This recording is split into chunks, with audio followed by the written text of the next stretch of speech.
Muito bom dia, meus irmãos. Que o Senhor Jesus, por seu amor, por sua graça e bondade, conceda ao coração de vocês a paz.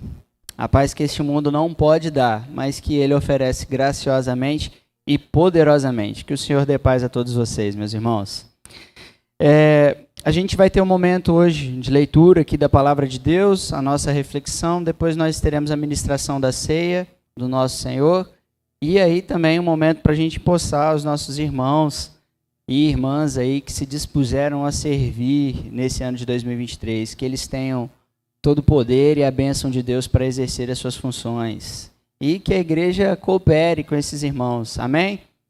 Meus irmãos, nós leremos o texto no livro de Jonas. Nós leremos o capítulo 1, do primeiro versículo ao versículo 4. E será a nossa meditação a partir do livro de Jonas. A gente faz a leitura desses 4 versículos e aí a gente vai fazer a nossa meditação observando aqui o que o texto do livro de Jonas pode ensinar a nós, pode conduzir o nosso coração. Então a gente quer, a partir desse texto, de Jonas, capítulo 1, onde nós leremos do primeiro versículo até o versículo 4, e aí meditaremos. Aos que encontrarem o texto, eu vou pedir para se colocarem de pé para a gente fazer essa leitura.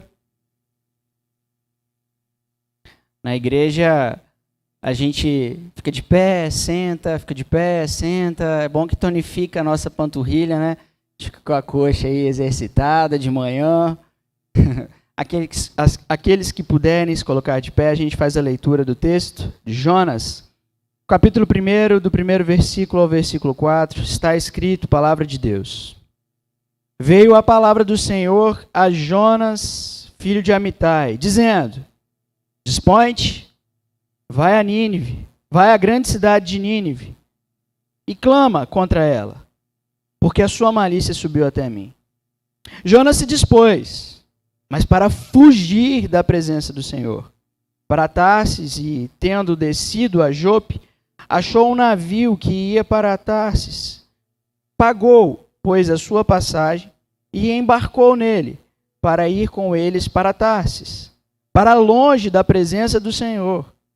Mas o Senhor lançou sobre o mar um forte vento e fez-se no mar uma grande tempestade, e o navio estava a ponto de se despedaçar. Até aqui a nossa leitura, a gente ora pedindo a Deus que Ele fale conosco nessa manhã. Pai, em nome de Jesus, a gente se aproxima do Senhor como filhos, pedindo ao Senhor misericórdia de nós, pedindo ao Senhor para o Senhor falar ao nosso coração. Espírito Santo de Deus, conduz-nos por meio da Tua palavra para mais perto do Senhor, em submissão ao Senhor, de acordo com a verdade revelada da Tua palavra. Fala ao nosso coração, Senhor. Enche-nos da Tua verdade, Senhor Deus, para que a nossa vida seja tornada nova por meio dela, da Tua palavra, e que a gente viva em novidade, para louvor da Tua glória, Senhor. É a oração que eu faço junto dos meus irmãos. No nome do Senhor Jesus. Amém e amém. Os irmãos podem se assentar. Meus irmãos, existem muitas formas de comunicação, maneira da gente falar com alguém. A gente fala por meio do verbo, a gente chama, a gente grita, a gente comunica falando, e a gente às vezes se expressa também, a gente acena para um que está lá atrás, e aí ele dá um joia, aí ele fala porque ele entende que a gente está falando com ele de alguma maneira. Então, Deus, Ele fala conosco. O Senhor Deus fala com a sua igreja. O Senhor Deus, Ele fala com o seu povo. Mas, em muitos momentos da nossa caminhada, a gente tem algumas dificuldades, algumas crises com relação a isso, a ouvir a voz de Deus, a saber se Deus está falando conosco ou não. Determinados momentos da caminhada cristã, o jovem, o adolescente, a pessoa de mais idade, o mais experiente, em algum momento da vida, ele se pergunta, mas por que Deus não fala comigo? Por que Deus ele não tem falado comigo? E aí, quando a gente olha para um texto como esse, o texto de Jonas, onde a gente fez a leitura desses 4 versículos, a gente quer olhar para esse texto e aprender a partir desse texto que Deus ele fala com o seu povo, que Deus ele fala com você. Deus fala com você. E existem formas, existem maneiras, segundo as Escrituras, de Deus falar com você, de Deus falar conosco. E aí a gente quer olhar para esse texto e aprender com esse texto que Deus fala com a sua igreja, que Deus fala com você, que Deus fala conosco. Em primeiro lugar, a gente vai ver que Deus ele fala por meio da sua palavra. Deus fala com você a partir das Escrituras.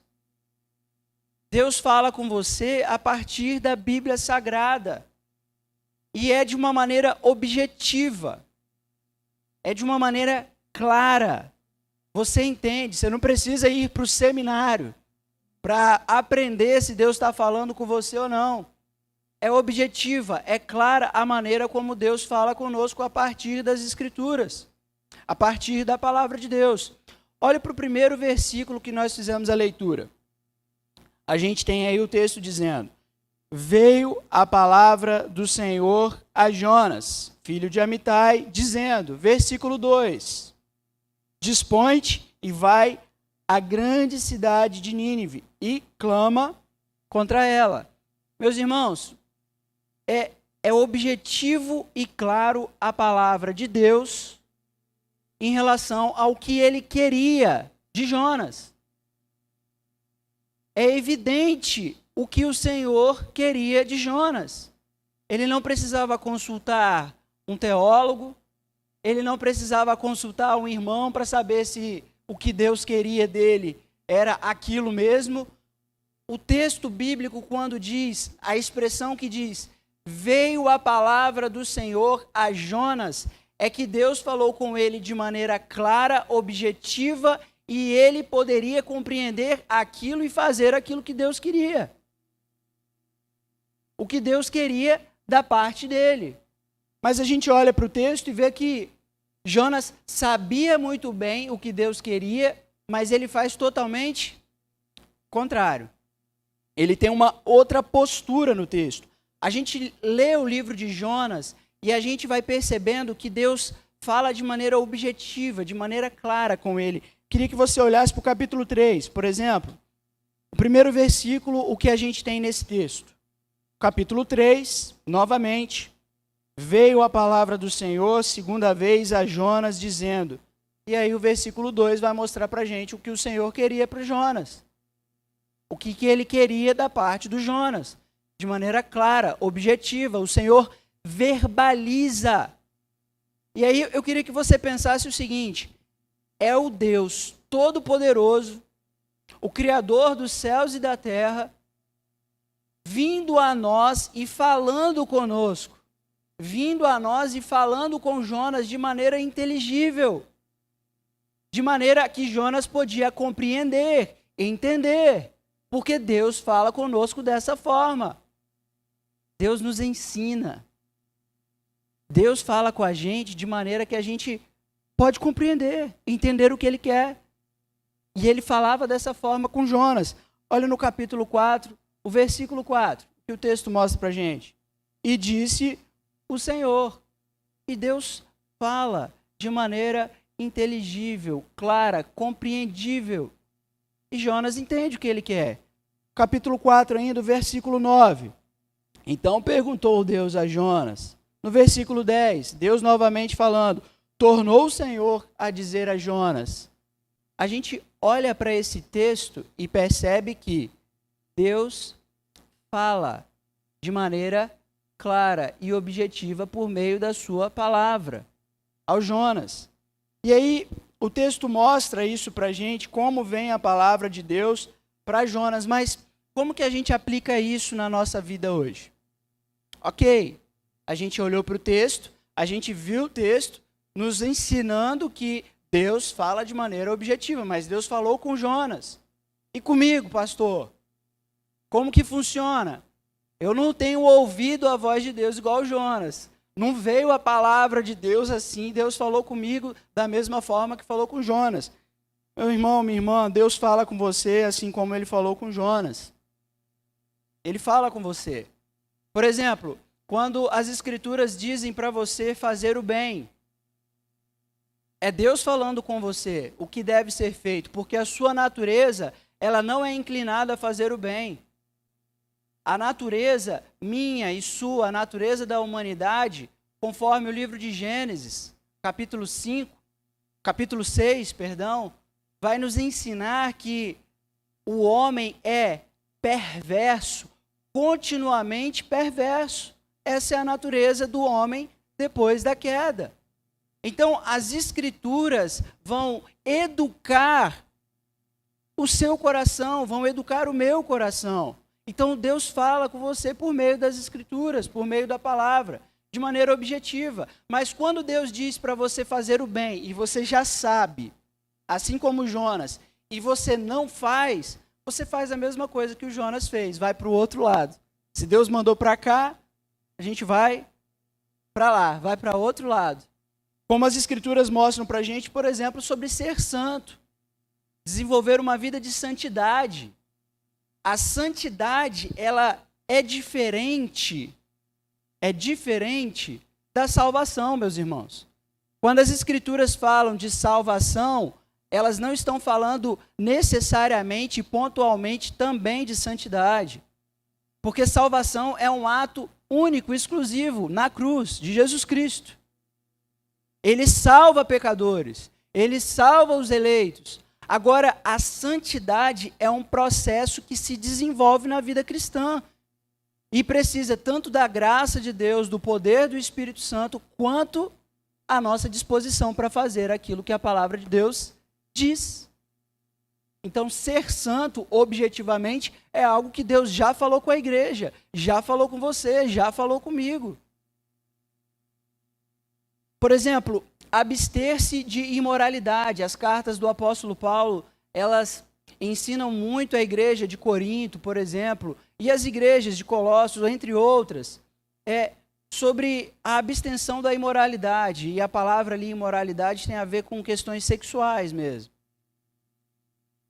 A palavra que se traduz ali para imoralidade é a palavra porneia, no grego, que ela serve para traduzir inúmeras circunstâncias que estejam em torno desse assunto.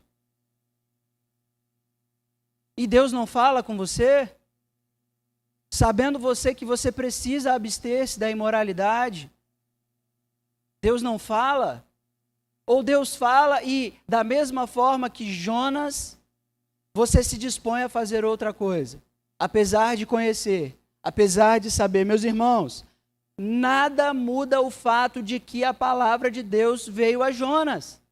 Por mais que ele fugisse, por mais que ele fosse para outro lado da presença do Senhor, o que o texto diz? Veio a palavra do Senhor para Jonas.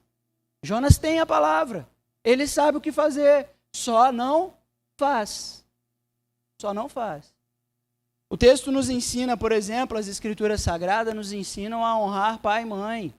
Você sabe disso, Deus já falou com você. Por que eu digo que Deus falou com você? Porque são as escrituras que estão educando o seu coração, estão mostrando isso, ensinando isso. Por exemplo, o marido amar a sua esposa e se entregar por ela, morrer por ela. Deus falou comigo. Eu li isso nas escrituras. Deus fala isso com os maridos. Fala com as esposas, que as esposas devem respeitar aos seus maridos. Deus fala com você, Deus fala com a igreja. Deus tem falado conosco. Por exemplo, meus irmãos, o perdão. O Senhor Jesus diz que se eu não perdoar, eu não entro no reino dos céus. Porque eu perdoo assim como Ele me perdoou. Eu perdoo a quem tem me ofendido. Eu perdoo a quem me causa ofensa. Eu perdoo aqueles que me devem. Porque as Escrituras ensinam a fazer isso e Deus fala com você para perdoar. Agora, a disposição do seu coração é o que precisa ser analisado. Porque a disposição do coração de Jonas aqui é outra. A disposição de Jonas é fazer totalmente o contrário daquilo que o Senhor Deus havia designado para que ele fizesse. Deus falou com Jonas. Agora, quanto à igreja do Senhor, quanto a nós, meus irmãos, o Senhor Deus tem falado conosco, tem nos ensinado por meio das Escrituras, por meio da sua palavra. Então, veio a palavra do Senhor para essa igreja. Veio a palavra do Senhor para a sua vida e nada muda esse fato. A questão é a disposição do seu coração diante dessa palavra bendita, da palavra de Deus para as nossas vidas. Nada muda o fato de que a palavra de Deus vem de forma clara e objetiva para nós. Ainda que a gente queira fugir, ainda que a gente queira fazer de conta, ela veio, a gente sabe. E nada muda isso. A gente tem a palavra de Deus, o que aumenta a responsabilidade. E aumenta também, meus irmãos, o peso da culpa, o peso do pecado, o peso da punição. Porque nós temos conhecimento. E Deus fala com a sua igreja, Deus fala conosco. Em segundo lugar, Deus fala com você, como a gente vê aqui no texto, Deus fala com você a partir das circunstâncias. Deus fala pela sua palavra e Deus fala também pelas circunstâncias. O texto mostra isso para a gente. Olha para o versículo 4, por gentileza. Para a gente ver o que tem aqui no texto. O que o texto diz? Mas o Senhor lançou sobre o mar um forte vento. Agora o que passa a acontecer é que onde o Jonas se encontra, as circunstâncias falam por si. As circunstâncias mostram que o que ele está vivendo, o que ele está fazendo, não é procedente ou proveniente da palavra de Deus. As circunstâncias passam a mostrar que Deus não quer que Jonas viva o que ele está vivendo. Deus não quer que Jonas esteja onde ele está. Então, as circunstâncias começam a mostrar para Jonas o que Deus quer para ele. Deus fala com você através das circunstâncias. Olha para o livro de Jonas, ainda no capítulo 2, no versículo 17, o capítulo 1. A gente vai olhar e vai ver que esse livro de Jonas mostra para nós a maneira como Deus se revela e fala com Jonas. Olha no capítulo 1 ainda, versículo 17. Deparou o Senhor o quê? Um grande peixe. O que esse peixe fez? Esse grande peixe fez? A gente conhece um pouco da história de Jonas. Não foi? Engoliu Jonas. Quem é que enviou aquele peixe? O próprio Deus. Capítulo 2. Veja o versículo 10, por gentileza. Falou, pois, o Senhor ao peixe, e o peixe fez o quê? Trouxe Jonas de volta para onde Deus queria. É Deus conduzindo o quê? As circunstâncias. Deus é soberano sobre todas as coisas. Olha para o capítulo 3 e veja comigo, capítulo 4, perdão, o versículo 6. O que a gente tem no texto? Então, fez o Senhor Deus o quê? Nascer uma planta.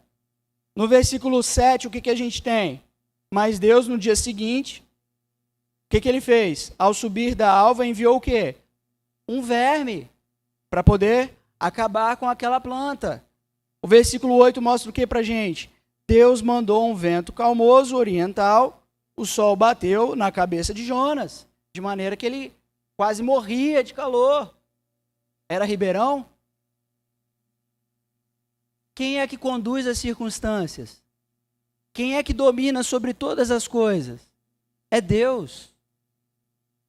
É Deus que é soberano e tem controle sobre toda a criação, meus irmãos. Sobre os peixes, sobre as plantas, sobre tudo. Ele é Deus. Ele é Deus que conduz as circunstâncias, que controla todas as coisas, que domina sobre todas as coisas. O versículo 4 diz para a gente que o Senhor lançou um forte vento contra aquele barco que o Jonas estava. Então, Deus, ele aplica disciplina. Isso é disciplina. É juízo de Deus vindo sobre um desobediente. O vento não é porque Deus queria trazer ele de volta. O vento, aqui no texto bíblico, ensina para nós a disciplina de Deus sendo aplicada. Porque Deus, ele disciplina a gente por meio das circunstâncias. Tem gente que está vivendo o sofrimento, está passando por aperto, passando por dor, por causa de desobediência. Por causa de desobediência, meus irmãos. Porque Deus disciplina. E o texto bíblico mostra isso para a gente. As circunstâncias mostram isso para a gente. A tempestade é a aplicação de disciplina, de juízo de Deus sobre Jonas, naquelas circunstâncias em que ele encontrava. Se a gente olhar, por exemplo, no capítulo 1 ainda, no final do capítulo 1, a gente vai ver no texto que Deus, ele envia um grande peixe. Qual é a finalidade do grande peixe, meus irmãos? Depois da ira de Deus, que veio sobre aquele barco, uma forte tempestade, o barco quase se quebrava, tão forte eram os ventos. Depois daquela ira, um homem é lançado no mar, o Jonas. E o que acontece quando ele é lançado no mar? Acaba a tempestade. Mas agora a gente tem um homem ao mar. E o que se espera que aconteça com ele? O que se espera, gente? Que ele morra. O que esse grande peixe é para Jonas, senão a provisão de Deus para preservar a sua vida? A provisão de Deus para poupar a sua vida, que merecia a morte. Que merecia a morte. Era um desobediente. Qual é o salário do pecado? Qual era o pagamento para Jonas sobre essas circunstâncias? A morte.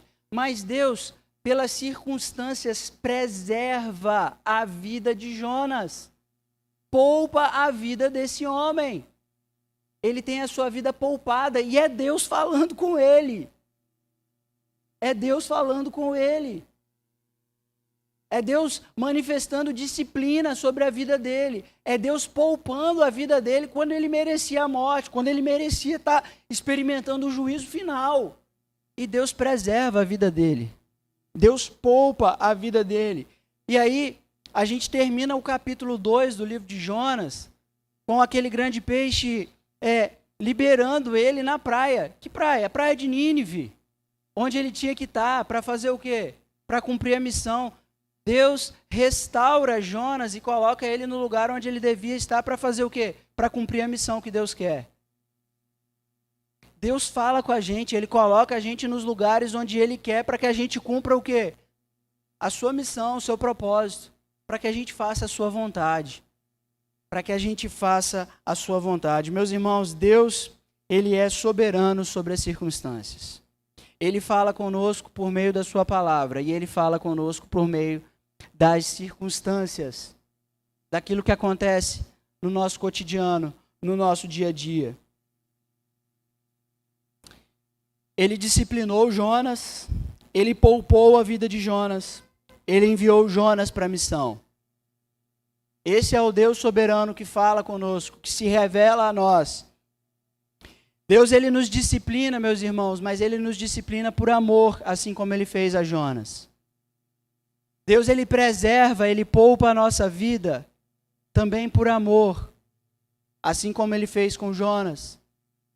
E Deus, ele nos coloca no lugar onde nós estamos para cumprir a sua missão por muita misericórdia. Porque ele não precisa de Jonas, ele não precisa de Filipe, ele não precisa de nós. Ele é Deus, mas que por sua misericórdia ele nos envia a cumprir o seu propósito, a fazer a sua vontade. E aí, meus irmãos, talvez a gente pare para pensar, a partir desse texto, sobre a disciplina de Deus, sobre Deus estar preservando a nossa vida, sobre a misericórdia dele. A gente olhe para um texto como esse e pense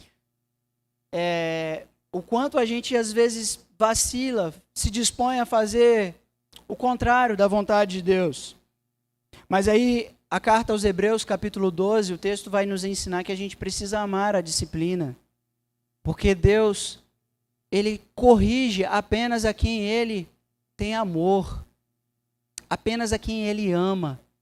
Então, se porventura você se dispôs a fazer o contrário da vontade de Deus e tem experimentado disciplina, lembre-se que essa disciplina, ela é por um período de tempo, e é por amor, é para forjar em você o caráter de Jesus, é para fazer você mais parecido com Jesus, é amor de Deus com você.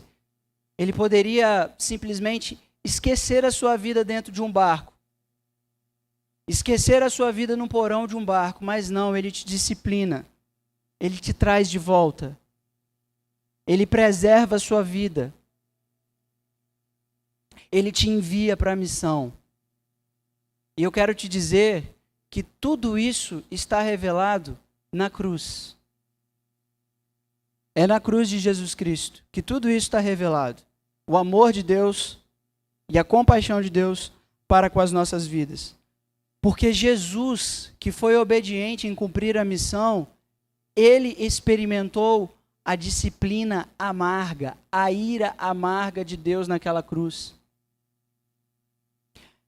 Jesus, que naquela cruz não teve a sua vida poupada, que não teve a sua vida preservada, experimentou tudo aquilo por causa de Jonas, por causa de mim, por causa de você. Porque a disposição do meu coração, por ela ser semelhante à de Jonas, semelhante à de Caim, semelhante à de Adão,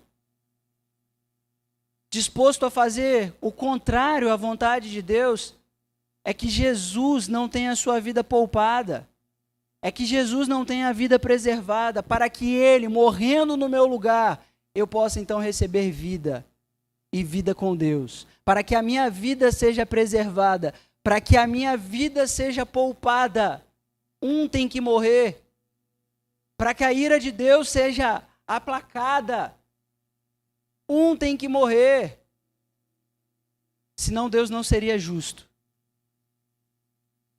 Imaginem vocês a seguinte situação: um juiz num tribunal a julgar uma causa em que um marido brutalmente assassina a sua esposa e os seus filhos. Imagine você que aquele juiz, ao olhar para aquele assassino, olhar para aquele criminoso, olhar para aquela pessoa que cometeu aquele crime, ele olhe para ela e diga para ela assim: eu vou te dar uma chance, você está liberado, pode voltar. O que nós, enquanto cidadãos, sentiríamos em relação ao juízo daquele juiz? Injusto. Injusto. Injusto. Ele tinha que pagar. Meus irmãos, Deus seria injusto se ele olhasse para você com os seus pecados, com as suas falhas, com a disposição do seu coração em fazer o mal, e ele dissesse para você: eu vou te dar mais uma chance. Ele olhasse para você e dissesse assim: vai lá, vou tentar com você mais uma vez. Se Deus fizesse isso, ele era injusto. Mas Deus não é injusto, Deus é justo juiz, como está escrito na primeira carta de João, capítulo 1, versículo 9. Ele é justo juiz. E ele aplica a punição, ele aplica a disciplina, mas a ira dele não recai sobre o povo dele, recai sobre o Filho dele, Jesus.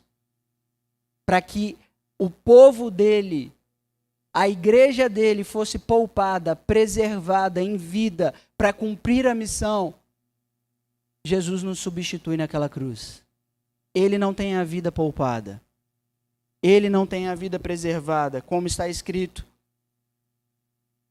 A carta de Paulo aos Romanos, capítulo 8, versículo 32, ele entregou o seu filho, ele não poupou o seu filho por amor de vocês. Quem nos separará do amor de Deus? Ninguém. Ninguém. Esse é o Deus que fala com você, que dá uma missão para você, que poupa a sua vida, que preserva a sua vida, que fala ao seu coração, que fala para a sua igreja. Esse é o nosso Deus, que preserva a nossa vida para cumprir uma missão.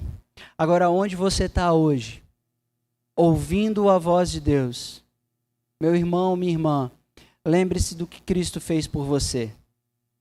Lembre-se que a sua vida está sendo poupada hoje, preservada hoje, porque Jesus te substituiu para que você pudesse cumprir a missão. Como o Senhor Jesus disse, se crierdes em mim, obras maiores vocês poderão fazer, cumprir. Porque Deus nos chamou para cumprir o seu propósito, a sua obra, por meio de Jesus, por meio do seu Filho amado. Quero orar com você nesse momento.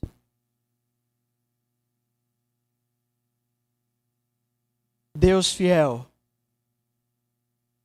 Deus todo-poderoso, Deus de justiça e também de misericórdia e bondade.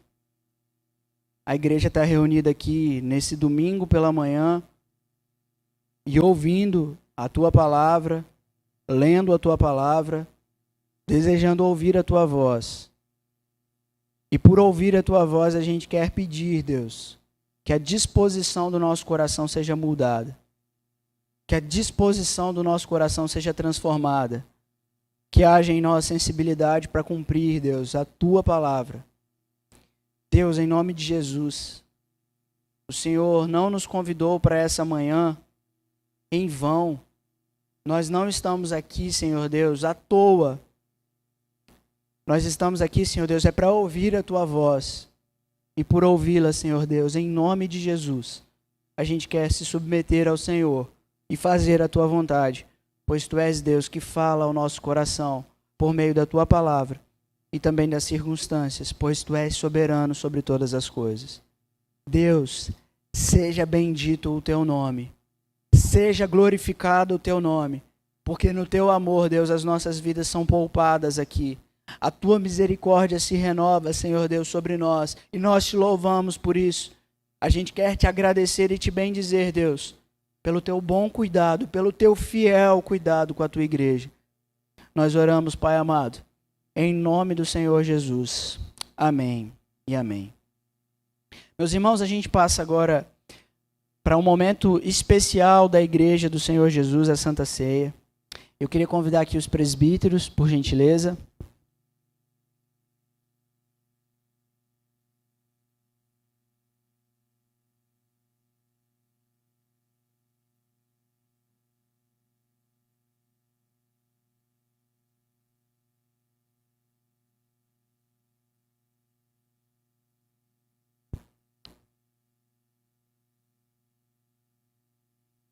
Convidar aqui também o diácono Felipe, por gentileza, para compor a mesa, para nos ajudar aqui na distribuição dos elementos.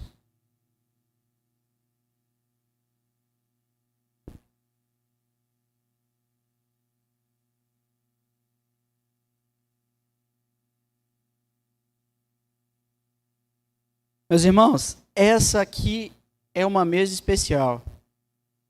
Essa aqui é uma mesa festiva. É uma mesa de celebração, onde o Deus que veio falar conosco, veio comer conosco. Veio fazer-se presente numa ceia como essa. Bendito seja o nome do Senhor, porque apesar de nós não termos vestes adequadas para estar diante do Rei dos Reis, do glorioso Senhor, Ele nos concede novas vestes para esse momento, para que a gente coma e beba com Ele, na presença dEle. Esse aqui é um momento especial para a igreja do Senhor Jesus. Eu gostaria de fazer a leitura do texto. O que o apóstolo Paulo diz na primeira carta aos Coríntios, capítulo 11, ele diz: porque eu recebi do Senhor o que também vos entreguei. Isso aqui é tradição, meus irmãos.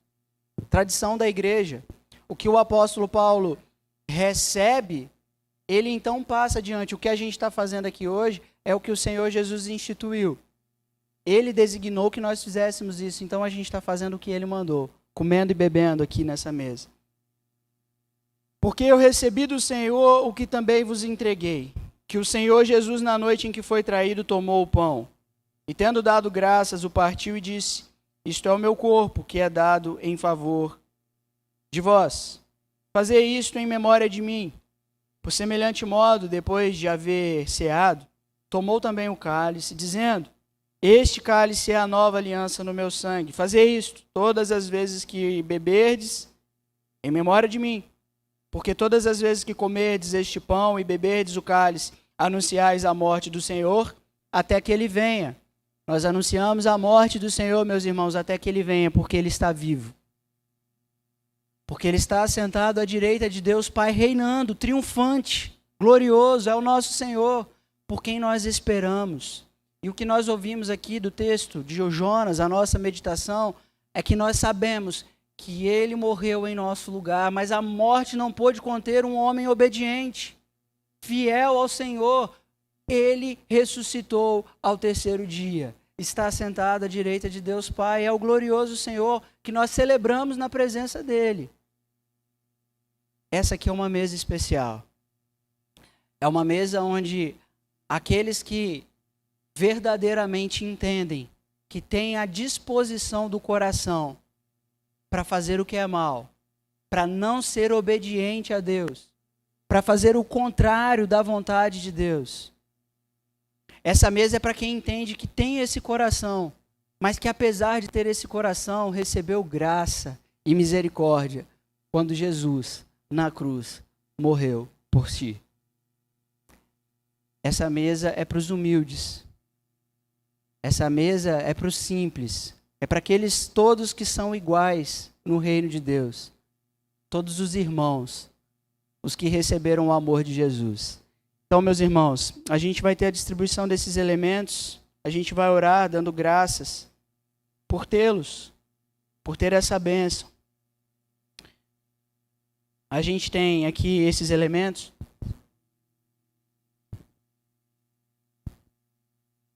O Senhor Jesus, como o texto nos ensina, na noite que foi traído, ele tomou o pão e partiu, dizendo: este é o meu corpo, que é partido, é separado por vocês.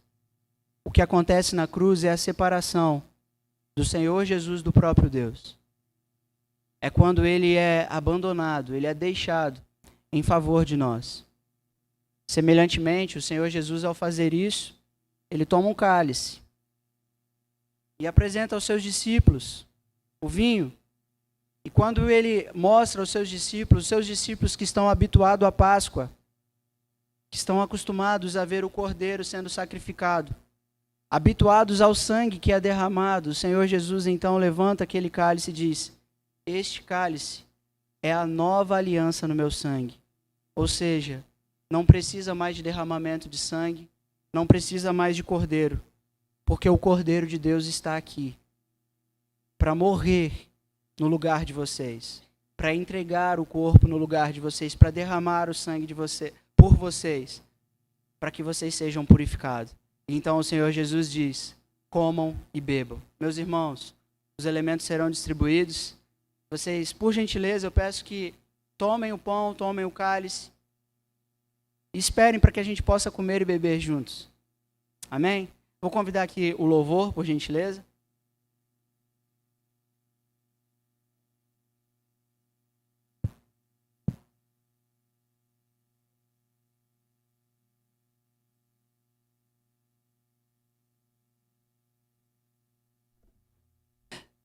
Quem é que come e bebe nessa mesa? Aqueles que fazem parte de uma igreja genuinamente evangélica, que estão em comunhão com o Senhor Jesus. Vou pedir que esses irmãos se coloquem de pé e que recebam esses elementos para que a gente possa comer e beber juntos.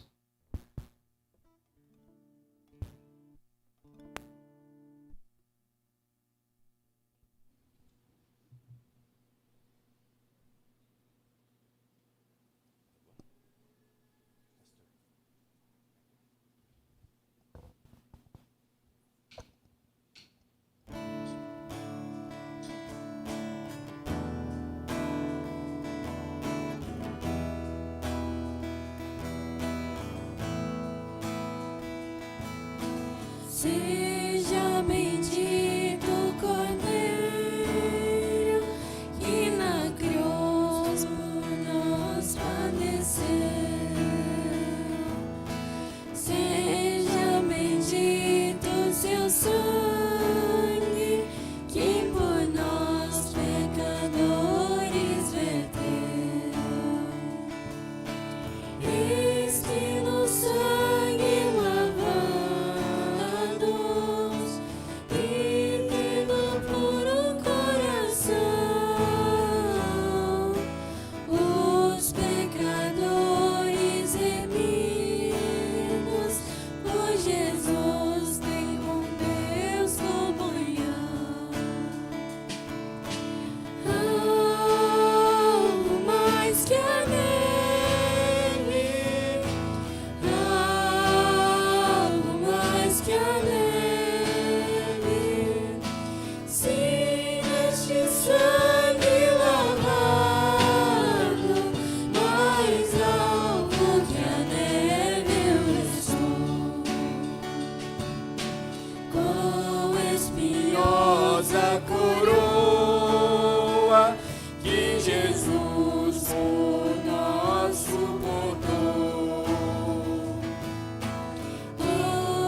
Alguém, por acaso, foi omitido na distribuição dos elementos?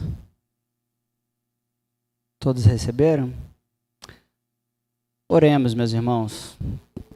Pai, em nome de Jesus, a gente te dá graças para a gente poder comer com o Senhor, para a gente poder ter comunhão com o Senhor, apesar de nós, Pai. Mas pelo Teu Espírito e pela Tua Palavra, a gente quer ter uma nova disposição de coração, como a Tua Palavra nos diz, nova criatura, viver em novidade de vida. Então faz essa obra em nós, Deus, enquanto nós aqui nos submetemos ao Senhor, amando o Senhor, porque o Senhor primeiro nos amou e demonstrou o seu grande amor se entregando por nós. Senhor, nós nos alegramos pela Tua misericórdia, pela Tua bondade, nós somos constrangidos pelo Teu favor. E agora, Pai, podendo comer livremente na Tua presença, a gente recebe esses elementos, dando graças ao Senhor, em nome de Jesus. Amém. Amém. Meus irmãos, comam e bebam para a glória de Deus.